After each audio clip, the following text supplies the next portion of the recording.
Hey everyone, so we're starting our next unit, which is our unit on 3 dimensions. So in this lesson, we're going to take a look at the volume of prisms and cylinders. Okay, so first let's just review a prism. So every prism has two congruent bases that are always parallel to each other. Okay, so in this first example, this is a rectangular prism. So my bases are both rectangles.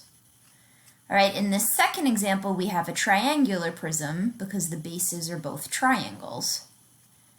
And in the third prism, this is a hexagonal prism because the bases, top and bottom, which are parallel and congruent, are both hexagons. Okay, so a prism is always named by its base. All right, so now let's go over the formulas. So in general, the formula for the volume of a prism is the following. We say V for volume equals capital B, which represents area of the base, times the height of the prism. Okay, so again, capital B represents area of the base.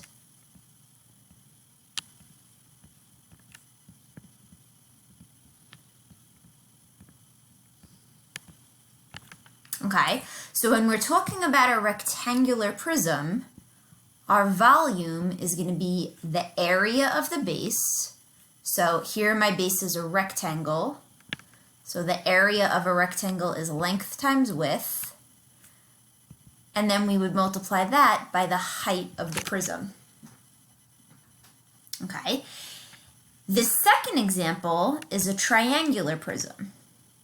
Okay, so again, volume is still area of the base times the height. But in this case, our base is a triangle. So remember, area of a triangle,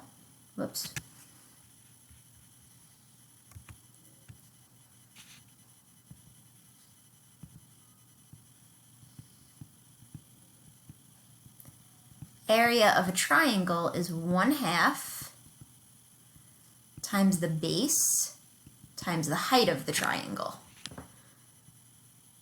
So here's our base, and here's our height. Okay, and I'm going to call the height H1 because we have the height of the triangle, and then we also have the height of the prism. So the volume of the triangular prism is going to be 1/2 times the base times the height of the triangle, and then that's going to be multiplied by the height of the prism. So I'll call that H2. Okay? Now, a cylinder is similar to a prism in that it has two congruent parallel bases, but the bases are both circles. So the volume is still area of the base times the height, but since the base is a circle, we know the area of a circle is pi r squared. So the volume for a cylinder is pi r squared times the height. Okay? So those are the 3 formulas that we're going to be working with mostly throughout the lesson. I'm going to walk you guys through a couple of examples, and then I'm going to let you guys try some on your own. Okay, so the first one that I wanted to take a look at together was number 2. So number 2, what is the volume of the prism? So we have a triangular prism. Okay, so again, volume is always area of the base times the height. Now in this case, our base is a triangle. Okay, so I'm going to redraw my right triangle over here.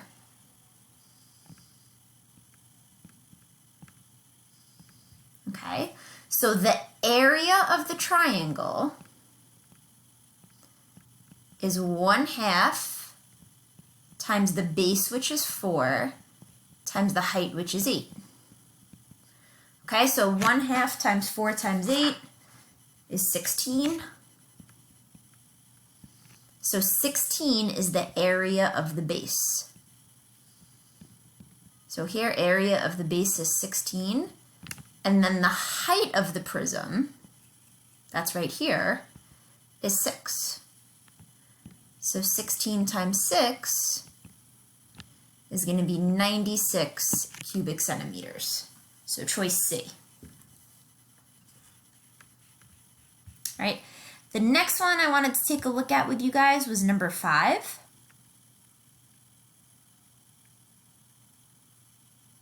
Okay. So number 5 says Mary was instructed that she must keep the water level in her aquarium 2.25 inches from the top of the aquarium. When the aquarium is filled to the proper level, how many cubic inches of water will it contain? Okay, so volume is how much space something occupies. So when they ask us how many cubic inches of water the tank is going to contain, they're asking for the volume. Now, what's a little tricky about this question is that they only want the water level 2.25 inches from the top. Okay, so even though the height of the prism is 14, we're going to subtract 2.25 from that.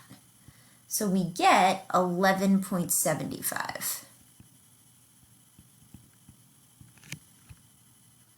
Okay, so again, volume is area of the base times the height. So in this example, my base is a rectangle. So my length is 42 inches.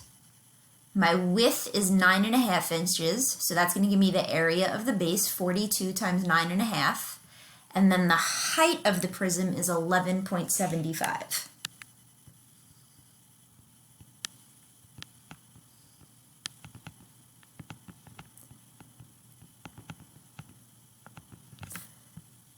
Okay, so if we multiply those numbers, we're going to get 4,688.25. So that is choice D. Okay. Next one, I wanted to do an example of one with a cylinder. So we'll take a look at number 5. So what is the volume of the cylinder shown below? Okay. So again, volume of a cylinder is pi r squared times the height. Okay, so here they're actually giving us the diameter of the circle. So to find the radius, we just cut that in half. So my radius is 2. And then the height of the cylinder is 10. Okay, so they want our answer to the nearest cubic inch. So I'm going to go to my calculator.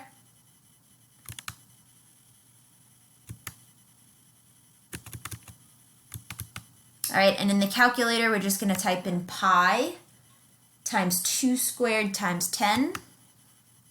And we get approximately 125.7. So since they wanted it to the nearest whole number, we get 126. Choice C.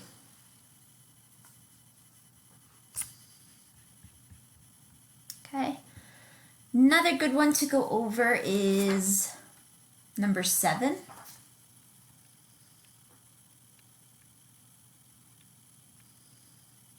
Okay. So number 7 says, a fish tank in the form of a rectangular solid is to accommodate 6 fish, and each fish needs at least 7,500 cubic centimeters of space.